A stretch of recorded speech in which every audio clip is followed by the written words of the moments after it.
کیا آج بھی فرعون کی لاش اس دنیا میں موجود ہے یا نہیں؟ تو چلیے بتاتے ہیں۔ آج جس شخص کو دنیا فرعون کے نام سے جانتی ہے، جو کہ حضرت موسیٰ علیہ السلام کے دور کے اندر موجود تھا، اس کا اصلی نام مصعب بن ولید تھا، جس کو اللہ تعالیٰ نے حضرت موسیٰ علیہ السلام کی پیدائش سے پہلے مصر کا بادشاہ بنا دیا، مگر فرعون کو حکومت ملتے ہی وہ ایک متکبر اور ظالم شخص بن گیا۔ مظلوم لوگوں کی حالت دیکھ کر اسے اپنے آپ پر فخر محسوس ہوتا کہ ہر کوئی اس کے حکم پر کام کرتا ہے۔ لوگوں میں فرعون کا ایسا دبدبہ بیٹھ گیا تھا کہ کوئی بھی فرعون کی مرضی کے بغیر کوئی کام نہیں کر سکتا تھا۔ اس بات کا فائدہ اٹھاتے ہوئے فرعون نے خدائی کا دعویٰ کر دیا۔ پھر اللہ تعالیٰ نے حضرت موسیٰ علیہ السلام کی پیدائش فرمائی اور اسی فرعون کے گھر حضرت موسیٰ علیہ السلام کی پرورش ہوئی۔ الغرض حضرت موسیٰ علیہ السلام فرعون کو اللہ تعالیٰ کی دعوت دیتے رہے، مگر شیطان اور اس کا نفس اس کو حضرت موسیٰ علیہ السلام کی دعوت سے انکار کرنے پر ابھارتا رہا۔ بالآخر جب حضرت موسیٰ علیہ السلام کی دعوت کا کام مکمل ہوا تو اللہ تعالیٰ نے حضرت موسیٰ علیہ السلام کو اور بنی اسرائیلیوں کو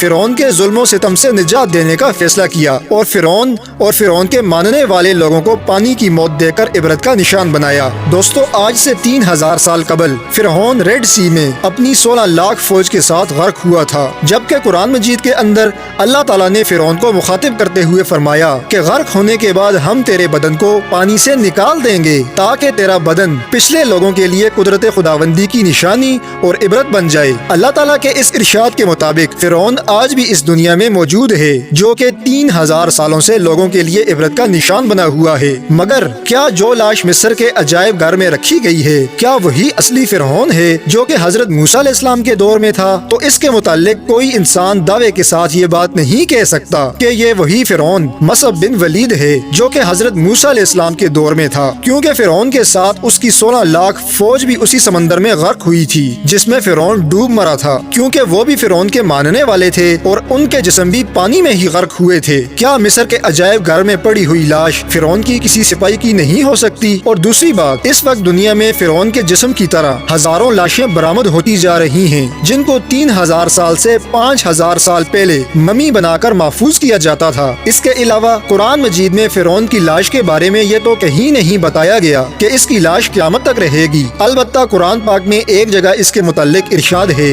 جہاں اللہ تعالیٰ کا فرمان ہے کہ ہم فرعون کی لاش کو غرق ہونے کے بعد پانی سے نکال دیں گے تاکہ اس کا بدن قیامت تک آنے والے انسانوں کے لیے نشان عبرت بن جائے۔ مصر کے میوزیم میں جو لاش ہے اس کے متعلق یقین سے نہیں کہا جا سکتا یہ وہی فرعون ہے جس کا مقابلہ حضرت موسیٰ علیہ السلام سے ہوا تھا یا کوئی دوسرا فرعون ہے، کیونکہ فرعون کسی ایک شخص کا نام نہیں۔ اس زمانے میں مصر کے ہر بادشاہ کو فرعون کا لقب دیا جاتا تھا اور مصر کے اندر 200 سے زیادہ فرعون نامی لوگوں نے حکومت کی۔ دوستو، فرعون کے متعلق آپ کا کیا خیال ہے؟ کمنٹس کر کے ضرور بتائیں۔